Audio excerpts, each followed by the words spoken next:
اعوذ باللہ من الشیطان الرجیم بسم اللہ الرحمن الرحیم۔ دوستوں، متروں، سجنوں، السلام علیکم۔ آپ دیکھ رہے ہیں اے ایم بی الف میم با انفوٹینمنٹ۔ آپ کی خدمت میں ایک بار پھر میں حاضر ہوں، آپ کا ہوسٹ ندیم حیدر۔ اور آج جس موضوع پہ بات کرنے جا رہا ہوں وہ آپ کے سامنے ہے، بہت اہم ہے، منی بجٹ۔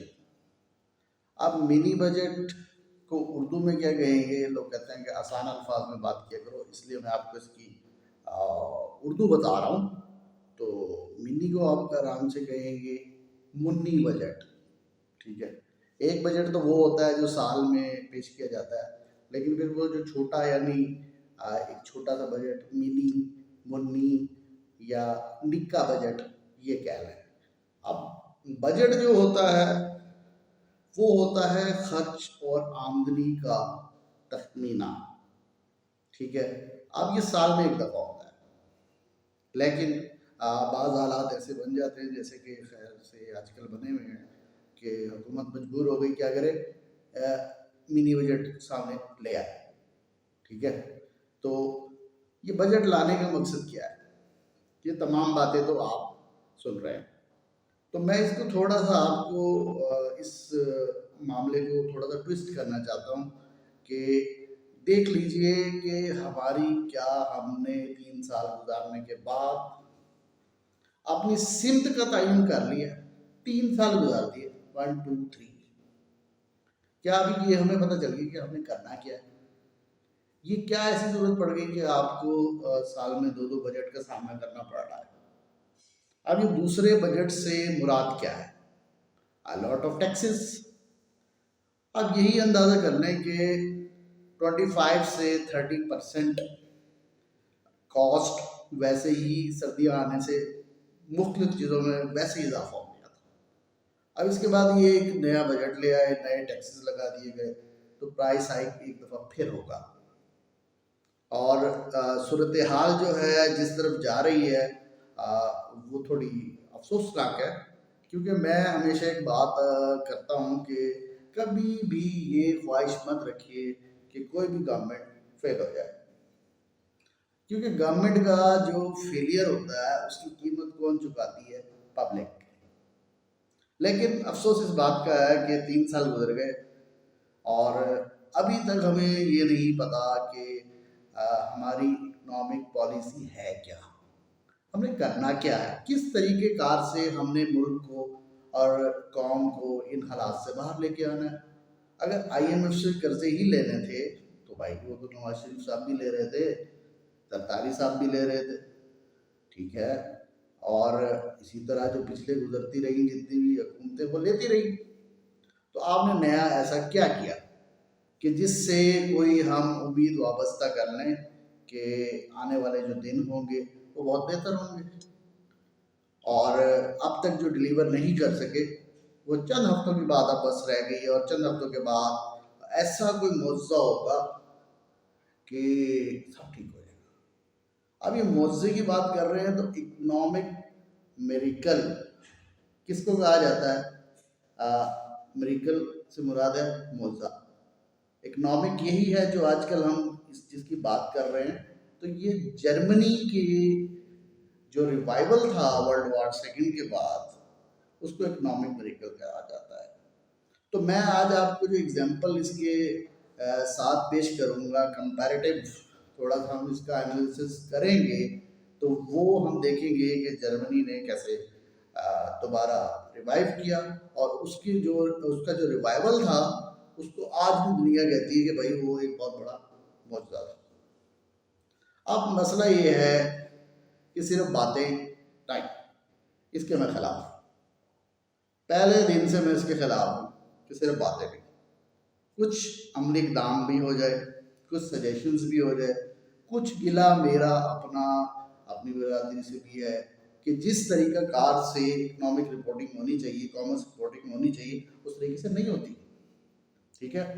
لوگوں کو پتہ ہی نہیں ہوتا کہ اس کے اندر رکھا کیا گیا ہے، کس ایشو کو ہم نے ہائی لائٹ کرنا ہے۔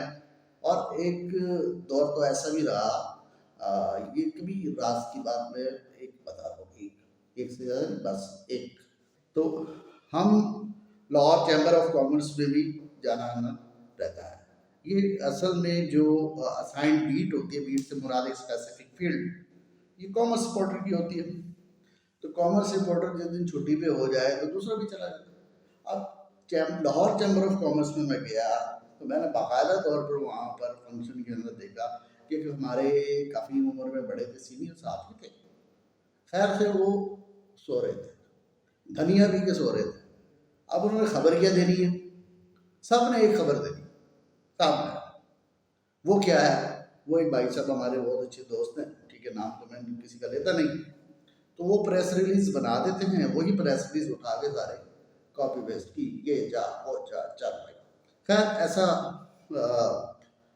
ہر ایک ایسا نہیں ہے، بہت اچھے اچھے رپورٹر بھی ہیں، لیکن اب جو چال ہے نا وہ بھیڑ چال ہے۔ اب وہ کام نہیں ہو رہا۔ بڑے بڑے نام تھے جو بڑے بڑے اچھے خبریں بھی دیتے تھے، سولوشنز بھی دیتے تھے، اس کامرس کی فیلڈ کی بات کر رہا ہوں اسپیسیفک۔ حتیٰ کہ ایک نام ایسا بھی ہے کہ جس کو باقاعدہ طور پہ آپ کے پاکستان کے سب سے بڑے بلڈر نے کہا کہ بھائی یہ بندہ مجھے اپنے اخبار میں چاہیے۔ تو زیادہ ڈیٹیل میں اس کی میں نہیں چاہ رہا، صرف آپ کو اشارتاً بات کر رہا ہوں۔ بہت بڑا نام ہے اس وقت لاہور، پھر اس کے بعد اسلام آباد، بہت بڑے چینل کے بیورو چیف ہیں اور اینکر پرسن بھی ہیں۔ تو وہ کہتے ہیں کہ میرے چینل میں لے آؤ۔ تو یہ بھی ایک مسئلہ بنا جس کی وجہ سے جو جرنلزم ہے اس وقت جرنلزم بہت تھوڑی رہ گئی ہے اور دیگر عناصر جو ہیں اس کے اندر زیادہ آ رہے ہیں۔ اس وجہ سے کیا ہوتا گیا ہے کہ پبلک تک ریئل پکچر پہنچتی نہیں۔ جب آپ تک ریئل پکچر ہی نہیں پہنچ رہی تو آپ کیسے ڈیسائیڈ کر لیں گے بھائی کیا ٹھیک ہو رہا ہے کیا غلط ہو رہا ہے؟ تو اب جو اپنی خامی تھی وہ میں نے آپ کے سامنے پہلے رکھ دی کہ یہ ہمارا تھوڑا قصور ہے بھائی، میں اس کے لیے معذرت خواہ ہوں۔ اب کچھ عرصہ یونیورسٹی میں بھی میں نے گزارا تو یہی میں کہتا ہوں کہ نہیں، نیوز سینس کو سمجھو، پبلک کو بتاؤ کہ یہ چیز آئی ہے، اس کا یہ اثر پڑے گا۔ یہ نہیں رونا شروع کر دیا، یہ ہو گیا فلانا ہو گیا بھائی، مر گئے برباد ہو گئے۔ سب سے پہلے یہ بتائیں آپ، منی بجٹ جس کو میں نے کہا کہ منڈی بدنام ہوئی ڈارلنگ تیرے لیے، صحیح، یہ کیوں ہوا؟ ایسا کیا ضرورت پیش آ گئی کہ آپ سال کے اندر 2 بجٹ لے کے آ رہے ہیں؟ ٹھیک ہے، یہ چیز تو آپ کے سامنے ہے ہی ہے۔ تو یہ اٹ سیلف ایک بہت بڑا، میں کہوں فیلئر نہ کہیں تو پھر نالائکی کہنا ہے، نالائکی کہتے ہیں اس کو۔ وقت کی ضرورت ہے اور آنے والے سال کہہ رہے ہیں کہ ڈیلیور ہو جائے گا، اللہ کرے ڈیلیور ہو جائے، کیونکہ صرف اگر آپ بریڈ اور انڈوں کا حساب کر لیں نا تو آپ کو محسوس ہوگا کہ بھائی یہ کم از کم 40% آپ کاسٹ زیادہ دے کر یہاں سے جا رہے ہیں۔ یہ میں نے چھوٹی سی اگزامپل آپ کو اس لیے دی، بڑی اگزامپلس بھی ہیں تو تاکہ آپ سمجھ سکیں کہ ہمارے ساتھ بھائی ہوا کیا، لیکن ہم سمجھنا چاہتے نہیں۔ افسوس کے ساتھ دیکھیں، جب تک آپ تسلیم نہیں کریں گے کہ بھائی آپ غلط کر رہے ہیں اور اس کو تھوڑا سا پھر بہتر کیسے کریں گے آپ نے ایک فورس بھی اٹھا دی سوشل میڈیا کی طرف، جو بندہ تھوڑا سا خلاف بولا آپ اس کے پیچھے پڑ گئے بھائی۔ ابا جی لگے ہوئے ہیں کھاد کی لائن میں، چینی کی لائن میں، ٹھیک ہے، راشن کے لیے، بیٹا گھر بیٹھ کے کہہ رہا ہے تبدیلی آئی رے، چنگی تبدیلی آ گئی بھائی جان، تھوڑا ہی اتفاق کرو۔ اب ایگزامپل دینے کے لیے چائنا کی بھی آپ کو ایگزامپل دی جا سکتی تھی، زیادہ نزدیک ہے نا، پڑوسی ملک ہے۔ اب چائنا نے اپنی اکانومی کو کیسے کنٹرول کیا اور کیسے وہ چائنیز قوم جو تھی وہ کیا کہلاتی تھی؟ افیون نیشن کہلاتی تھی۔ جاپان نے مار کے برا حال کر دیا، کیا ہوا؟ انہوں نے کیسے اپنے قدموں پہ آج کھڑے ہو گئے؟ اور میری بات آپ یہ لکھ لیں، میں کافی عرصے سے بات کہہ رہا ہوں، آج اپنے ویلاگ میں بھی بات کہتا ہوں کہ یہ چائنیز نیشن، یہ ریٹن لکھ لیں بھائی، لکھ لیں کہیں پہ، یہ دنیا کو کراس اپ کر چکی ہے۔ صرف اس کو تسلیم کرنا، ٹیکنالوجی میں دیکھ لیں، کسی بھی چیز میں دیکھ لیں، ایجوکیشن میں دیکھ لیں، یہ پوری دنیا کو کراس مار چکی ہے۔ جو ٹیکنالوجی وہاں سے مل رہی ہے، آپ اس کا کمپیریزن کسی بھی ملک سے کریں گے تو چاہے آپ کو آگے نظر آئے گا۔ چائنا سے میں نے نہیں کرنا لیکن کمپیریزن آج سے، ٹھیک ہے. اس کی وجہ یہ ہے کہ انہوں نے تو کرپٹ جو لوگ تھے بغیر دیکھے یہ کون ہے مسئلے سے ہٹ کے انہوں نے تو الٹا لٹکا دیا. آپ لٹکا دیں گے الٹا؟ نہیں لٹکا سکتے بھائی. اگر آپ نے الٹا لٹکانا ہوتا تو پھر اب تک کتنے لٹک چکے ہوتے بھائی؟ بہت سارے. لیکن کیا ہے، آپ تلاش میں ہیوی ویٹس. بھائی یہ تو ہیوی ویٹ ہے، یہ وننگ پارٹی ہے، اس کو تو ساتھ لے کے چلنا ہی چلنا ہے، اس کے خلاف میں کارروائی نہیں کر سکتا، میری اپنی مجبوریاں ہیں، ہماری تیاری نہیں تھی. یہ سارے فیکٹر ہیں. ملائیشیا کی اگزامپل دیتے ہیں تو ملائیشیا نے کیسے ترقی کر لی، اس کے ساتھ انڈونیشیا بھی ہے. یہ دونوں تھوڑا ریزمبلنس ان میں ملتی ہے. اب انڈونیشیا فوڈ کے اندر اور دیگر اس میں نمبر 1 کنٹریز میں سے ایک ہے جو پوری دنیا کو فوڈ سپلائی کرتا ہے ڈفرینٹ قسم کی. لیکن کیا ہے، انہوں نے یہ ترقی کیسے کی، وہ ان کنڈیشن سے کیسے باہر آ گئے؟ انہوں نے فوکس کیا ایجوکیشن کے اوپر. آپ نے کیا کیا، ایجوکیشن کے نام پر یکساں قومی نصاب لے کے آئے، 6 مہینے بچے انتظار کرتے رہے. پھر اس کے بعد کیا ہوا، اسٹیکر لگ گئے. اس کے بعد اب اسٹیکر بھی ہٹ چکے ہیں. کوئی نہیں، جو شانتی قومی نصاب، کوئی یکساں قومی نصاب اس ٹائم ملک کے اندر نہیں ہے. پھر کیا کریں بھائی، کدھر جائیں، کس سے کہیں کہ یہ حالات ٹھیک کرنے ہیں؟ اور میں یہ بھی کہہ رہا ہوں کہ ابھی آنے والے دنوں تک پاکستان میں کسی بھی چیز کے بارے میں پریڈکشن کرنا، خاص طور پہ سیاست کے بارے میں پریڈکشن کرنا بہت خطرناک آپ کے لیے ثابت ہو سکتا ہے، آپ کے کیریئر کے لیے. لیکن ابھی تک ہی نہیں کہ 5 سال ہیں، کسی نہ کسی طرح اگلے 5 سال میں بھی یہ گورنمنٹ آنے کے چانسز ہیں. حالات خیر روز بروز تبدیل ہوتے رہتا ہے، جیسے جیسے کوئی تبدیلی آتی رہے گی تو آپ سے بات چیت کرتے رہیں گے اس بارے میں. تو اگزامپل میں نے دینی ہے آپ کو بھائی، کس کی؟ جرمنی کی. کیوں؟ اس کی وجہ یہ ہے کہ جو ورلڈ وار سیکنڈ کے بعد جرمنی کی صورتحال بنی، وہ دنیا میں بدترین جو صورتحال تھی وہ جرمنی کی تھی. سب سے زیادہ نقصان کس کا ہوا؟ جرمنی کا ہوا. حتیٰ کہ کون سے کنٹریز تھے الائڈ فورسز، سب جانتے ہیں، 4 ممالک ہیں جس کے اندر برطانیہ ہے، فرانس ہے، امریکہ ہے، سوویت یونین اس وقت ہوا کرتا تھا، آج کل جو رشیا کہلاتا ہے. ان 4 ممالک نے جرمنی کی ٹیریٹری پر قبضہ کر لیا. اور اس کے علاوہ کیا کیا، اس کو ایسٹ اور ویسٹ جرمنی میں جرمنی کو تقسیم کر دیا.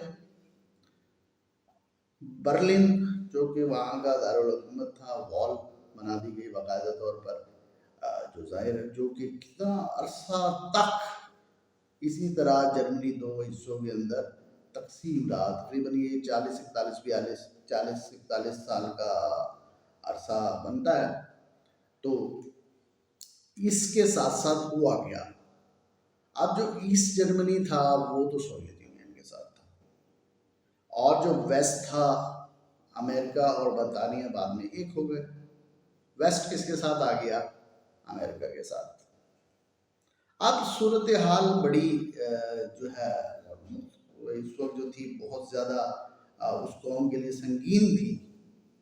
اس حد تک سنگین تھی کہ ہٹلر کے دور میں اس وقت کیا ہوتا تھا، 2000 کیلوریز پر پرسن فوڈ دی جاتی تھی.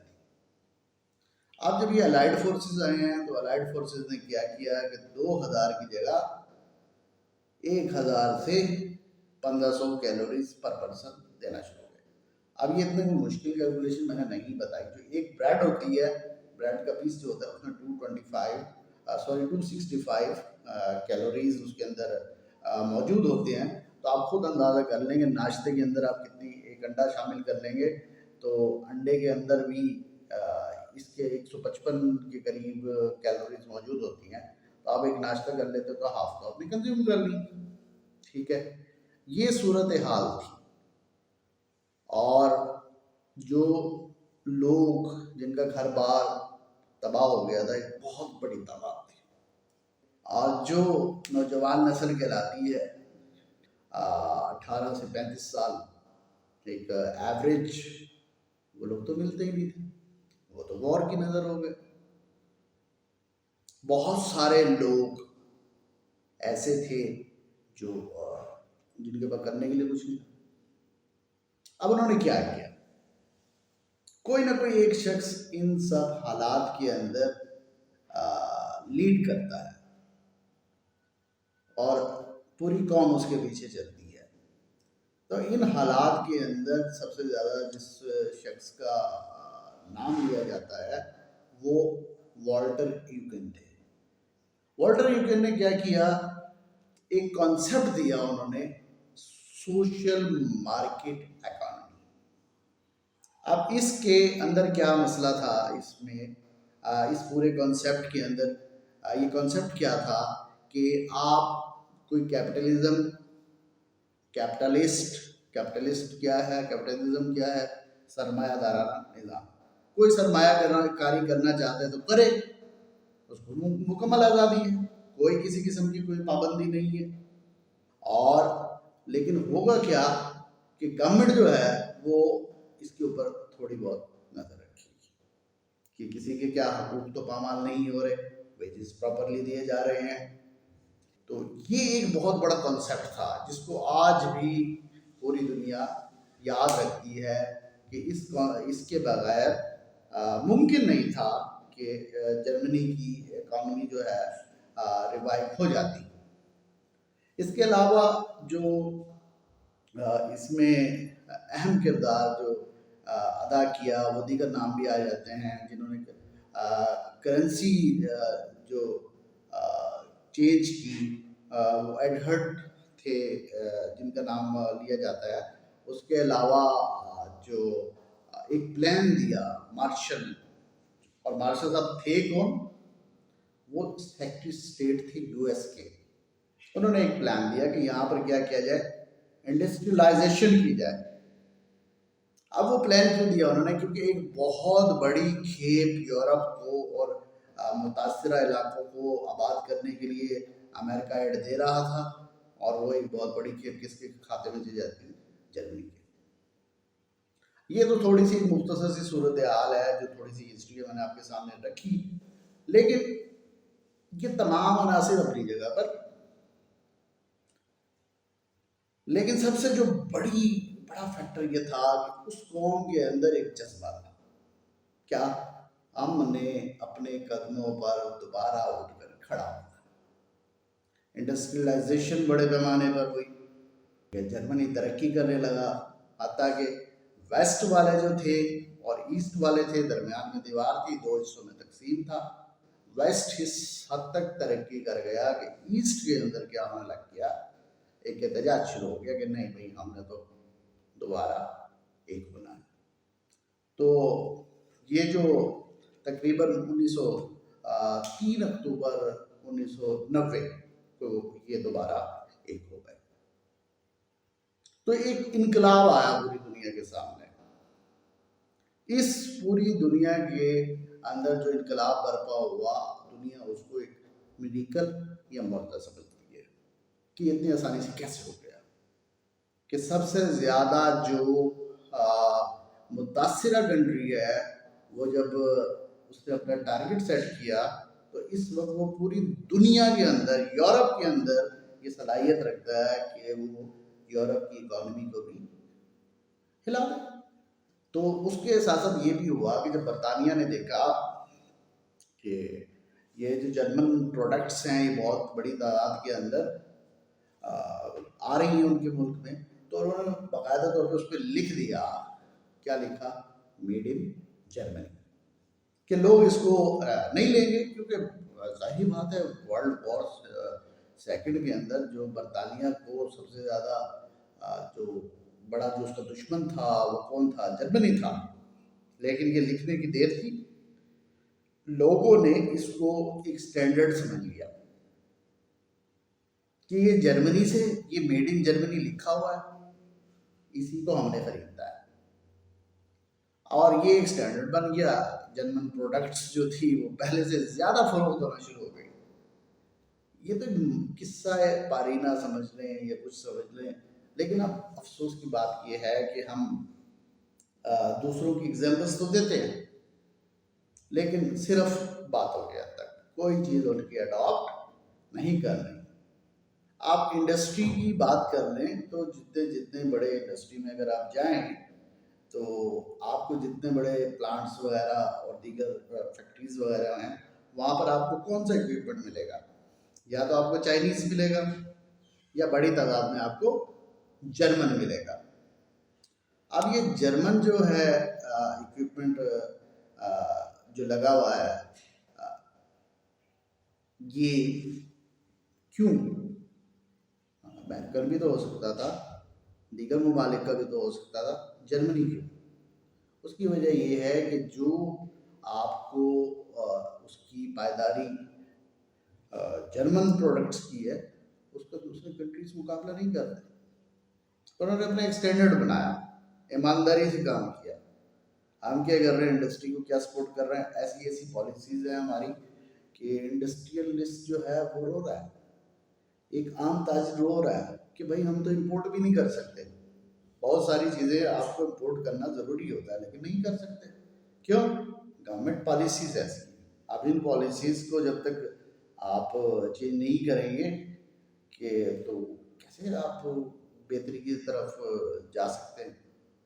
فار ایگزامپل یہاں سے آپ نے کوئی چیز منگوانی ہے اور آپ کو وہ جرمن پروڈکٹ ہی چاہیے انڈسٹری میں، تو اس کے لیے ضروری ہے کہ آپ اس کے اینڈ یوزر ہو، یعنی اس کا استعمال آپ ہی کریں۔ اگر آپ کوئی ٹریڈنگ کمپنی ہے یا آپ کو فیسیلیٹیٹ کر رہے ہیں، آپ اس کو جب تک بینک کانٹریکٹ نہیں کریں گے آپ نہیں منگوا سکتے۔ وہ کہتا ہے جو جرمن بیٹھا ہوا ہے یا گورا بیٹھا ہے، وہ کہتا ہے کہ بھائی نہیں ایڈوانس دیں آپ پہلے پیسے، لیکن انہوں نے پابندی لگائی ہوئی ہے کہ آپ ایڈوانس نہیں دے سکتے۔ اس کا نقصان کیا ہوتا ہے؟ اس کا نقصان یہ ہوتا ہے کہ آپ کو سب سے پہلے ایک فی پے کرنی پڑتی ہے، بینکنگ فی، وہ ان کے بینک کو بھی جاتی ہے، آپ کے بینک کو بھی جاتی ہے، تو کاسٹ کیا ہو جاتی ہے؟ ڈبل ہو جاتی ہے، ڈبل سے بھی کہیں آگے کاسٹ اس کی نکل جاتی ہے۔ تو گزارش آپ سے یہ ہے کہ دیکھیے کچھ سٹینڈرڈز سیٹ کر لیں، اپنی کاسٹ کم کریں۔ اگر آپ افورڈ نہیں کر سکتے، بار بار آپ کو اپنی انکم بجٹ لانے کا مقصد کیا ہوتا ہے کہ گورنمنٹ کیا کر رہی ہوتی ہے؟ اصل میں اپنی انکم کو انکریز کرتی ہے، وہ ایک منی بجٹ کی صورت میں یہ آپ کے سامنے رکھ رہی ہے کہ ہمارے اخراجات پورے نہیں ہو سکتے اور ہمیں فردر اپنی انکم کو انکریز کرنا ہے۔ تو اب انکم انکریز کرنے کے لیے یہ آپ کے سامنے انہوں نے ٹیکس لگا دیا، تو بھائی صرف کیا ٹیکس لگانے سے مسئلہ حل ہو جائے گا؟ نہیں، آپ اپنی کاسٹ کم کریں، کاسٹ آپ کو کم کرنی پڑے گی۔ کیوں؟ اگر آپ کاسٹ اپنی کم نہیں کریں گے تو سوال ہی پیدا نہیں ہوتا کہ آپ اپنے پیروں پر دوبارہ کھڑے ہو جائیں۔ وہ خیر نعرے تھے یا کیا تھا، میں یہ کر دوں گا، میں وہ کر دوں گا، ہم یہ کرنے جا رہے ہیں، یہ اس کو بلڈوزر سے میں نے گرا دینا ہے، ایسا ہمارے پاس پلان ہے 90 ڈیز کا، آپ 3 مہینے بعد دیکھیں گے دنیا ہی تبدیل ہو گئی۔ تو خیر اس وقت لوگوں کے پاس کھانے کے لیے بھائی روٹی نہیں ہے، یہ اس وقت روٹی کا مسئلہ بن چکا ہے۔ اور سب سے زیادہ اس میں متاثر کون ہو رہا ہے؟ متاثر ہو رہی ہے مڈل کلاس۔ ایلیٹ کلاس کا پرابلم نہیں ہے، جو بیچارہ سب سے غریب ہے وہ تو کہیں سے لے کر کھا رہا ہے، اب مڈل کلاس درمیان میں پھنس گئی، اب وہ کہاں جائے؟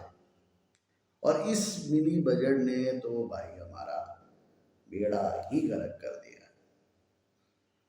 اور اس کے بعد کون کامیاب ہوگا؟ میں نے آپ سے بات کی تھی کہ کاروباری افراد کے بارے میں بھی تھوڑی سی لمبی گفتگو ہو گئی۔ کاروباری افراد کے بارے میں بھی کو ایک مشورہ دینا ہے کہ وہ کامیاب کیسے ہو سکتے ہیں، ان مراحل کے اندر کامیاب کیسے ہو سکتے ہیں۔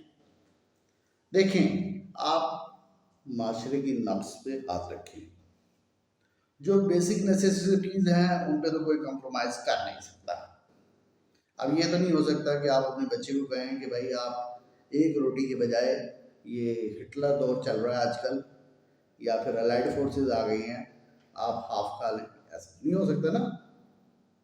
لیکن جن چیزوں پہ انسان کمپرومائز کر سکتا ہے اس پہ وہ کر رہا ہے، اور اس کی بہت بہت بہت بہت اس وقت سمجھنے کی ضرورت ہے کہ ہم نے یہ سوچنا ہے کہ اب ہم اپنا لائف سٹائل چینج کرنا ہے۔ ایک عام انسان کو میں یہ میسج دینا چاہوں گا جو یہ آج تک سمجھتے رہے کہ موٹر سائیکل سواری نہیں ہے، اگر گاڑی میں جائیں گے تو ہم دفتر پہنچ سکتے ہیں، تو ان کو تھوڑا سا سوچنا ہوگا کہ نہیں، موٹر سائیکل بھی سواری ہے، ضروری نہیں ہے کہ آپ نے صرف گاڑی پر جانا ہے۔ اب ایسا ہو رہا ہے، اب یہ لوگ کر رہے ہیں کیونکہ انسان حالات کے مطابق اپنے آپ کو ڈھال لیتا ہے، لیکن یہ کب تک آپ کمپرومائز کریں گے؟ ایک مارکیٹ پلیس میں مجھے جانا ہوا تو ایک صاحب ملے، انہوں نے کہا کہ آج میرا پہلا دن ہے، تو میں نے کہا بھائی ایک مشورہ دوں؟ اس نے کہا تین۔ تو میں نے کہا دیکھو، اکنامکس کو میں تھوڑا سا جانتا ہوں، تو آپ ایسا کر لیں کہ اپنی کاسٹ جو آپ کو پڑ رہی وہ ٹھیک ہے، پروفٹ کم کر لیں۔ تو اس نے کہا یار کیسی باتیں کر رہے ہیں، اتنی مہنگائی ہو گئی، میں اپنا پروفٹ کم کر لوں؟ تو ہوا یہ کہ میں نے اسے بتایا کہ بھائی کوئی خریدے گا نہیں۔ تو انہوں نے میری بات مانی، انہوں نے ایک چھوٹی سی آپ کو ایگزامپل دے رہا ہوں، انہوں نے کیا کیا، انہوں نے اپنا پروفٹ مارجن کم کر لیا۔ اگلے ہفتے پھر مجھے میرا جانا ہوا مارکیٹ، تو بھائی میں یہ تلاش کر رہا تھا کہ آپ فرسٹ میرے کسٹمر تھے اور آپ نے مجھے یہ مشورہ دیا، اس کے بعد سے اللہ کا شکر ہے یہ تو رش ہی نہیں ختم ہو رہا۔ تو بھائی سمجھنا یہی ہے، اور گورنمنٹ سے ہماری گزارش یہ ہے کہ ایک تو آپ کی پالیسی وہ ہوتی ہے جو الیکشن سے پہلے آپ اناؤنس کرتے ہیں، ہر پارٹی اپنی ایک پالیسی اناؤنس کرتی ہے، اور وہ پالیسی ہوتی ہے جو پارٹی لیڈر ہوتا ہے اس کو بھی نہیں پتا ہوتا اس میں لکھا ہوا کیا کیا ہے۔ بجٹ جو پیش کیا جاتا ہے، خاص طور پہ جب سے یہ ٹی وی آ گیا تو کیا ہے، دوڑی ہوتی ہے کہ خبر پہلے کون دے گا۔ اتنے موٹے موٹے کتابیں ہوتی ہیں، اتنے موٹے موٹے کتابیں، ٹھیک ہے، اور اتنا بڑا بنڈل بن جاتا ہے اندازہ کر لیں جو بجٹ کا ہوتا ہے، اس کو سال بھر کوئی نہیں پڑتا، اس کے اندر سے جو چیدہ چیدہ باتیں ہوتی ہیں وہ ہمارے سامنے آ جاتی ہیں، یا پھر جو پریس ریلیز جاری کی جاتی ہے اپنی مرضی کی، یا بجٹ کی جو سپیچ ہوتی ہے وہ پڑھ کر سن کر آپ کیا کرتے ہیں، اس سے خبر بنا کے عوام کو بتا دیتے ہیں۔ تو دیکھیے بات یہ ہے کہ میری صرف ایک گزارش ہے کہ کرنٹ جو بھی گورنمنٹ ہوا ہے تو اس کے ساتھ ہماری دعائیں ہیں کہ اللہ پاک اس کو کامیاب کرے۔ اب تک تو جو آپ نے کرنا تھا کر دیا، اور اب تو پتہ چل گیا ہوگا کہ کرنا کیا ہے۔ تو آپ کی جو اکنامک پالیسی ہے وہ پبلک کے سامنے بھائی رکھ تو دو، بتا تو دو کہ اس وقت آپ نے کیسے، صرف یہ راشن کارڈ، یہ فلانا کارڈ، یہ انکم سپورٹ ہو رہی ہے اور یہ ہو رہا ہے، یہ اس سے کیا کیا کیا کتنے لوگوں کو ریلیف مل جائے گا؟ ایک شخص دفتر جائے یا جا کے لائن میں کھڑا ہو، تو یہ سولوشنز نہیں ہیں۔ اس کو آپ فرسٹ ایڈ کی حد تک تو دیکھ لیں گے، بھائی ٹھیک ہے ایک فرسٹ ایڈ کا کام کر رہے ہیں، ہم نے یہ اس میں بھی آپ کو سبسڈی دے دی، کھاد پہ بھی آپ کو سبسڈی دے دی، چینی پر بھی آپ کو سبسڈی دے دی، پیٹرول پہ تو آپ دے نہیں سکتے، یا بہت مشکل ہے اس وقت۔ ظاہری بات ہے بھائی، ہماری پالیسی ہم تو بناتے ہی نہیں۔ یہ جتنے بھی اکثر جو ڈیسیژن پبلک کے سامنے آ رہے ہوتے ہیں اور لوگ بڑے حیران ہوتے ہیں کہ بھئی یہ ہو گیا وہ ہو گیا، تو ایک نظر جا کر نظر کرم کیجئے IMF کی ویب سائٹ پر، تو یہ سارا پلان آپ کو وہاں پر پہلے ہی مل جائے گا۔ تو ظاہری بات ہے اب جن سے آپ قرض لے رہے ہیں اور جب تک آپ کے پاس کوئی آلٹرنیٹ ہے ہی نہیں، اگر ہے تو وہ پبلک کے سامنے رکھیں، تو اس وقت تک تو پھر انہی کی پالیسی ایسے چلنی ہے۔ تو میری آپ سے گزارش یہ ہے، بلکہ ایک دعا ہے کہ جس تبدیلی کا وعدہ کیا تھا وہ تبدیلی کے دن ہم دیکھیں، اور یہ سمجھنے کی کوشش کریں کہ یہ اکنامک سسٹم ہوتا کیا ہے۔ ہم سننا نہیں چاہتے، ہم پڑھی لکھی بات سمجھنا نہیں چاہتے۔ یہ دنیا کے اندر کون کون سے نظام چل رہے ہیں، سوشلزم کیا ہے، یہ کمیونزم کیا ہے، یہ کیپٹلزم کیا ہے، یہ مکسڈ اکانومی کیا ہے۔ ٹھیک ہے، تو اب اس کو مزید میں ایکسپلین نہیں کروں گا، کیونکہ لوگوں نے کہا کہ ہم زیادہ پڑھی لکھی بات کو نہیں پسند کرتے، سادہ سادہ باتیں بتائیں، یہ کر دیں گے، سڑکوں پہ گھسیٹ دیں گے، الٹا ڈال دیں گے، اب یہ کھپے کھپے ہوگا، یہ ہوگا، وہ ہوگا۔ لیکن ناظرین، آپ سے صرف یہ گزارش یہ ہے کہ حالات کو سمجھیے اور کوشش کیجئے کہ زیادہ سے زیادہ آپ اس کے اندر، ملک کی گروتھ کے اندر کوئی کنٹریبیوشن کریں۔ یہ نہیں کہ صرف فورس بن گئی، فورس کا کام ہے ادھر جا ادھر جا، میٹنگ کر، فوٹو سیشن کر، فیس بک پہ پوسٹ ڈالنا، یہ نہیں چلے گا۔ تو آپ سے گزارش ہے کہ آپ کو اگر میرا ویڈیو پسند آئے تو اس کو کائنڈلی میرے چینل کو سبسکرائب کریں اور شیئر کریں، اور کوسچن لازمی کریں، تاکہ کوسچن کریں تو میں اس کا آپ کو جواب دے سکوں۔ Thank you very much.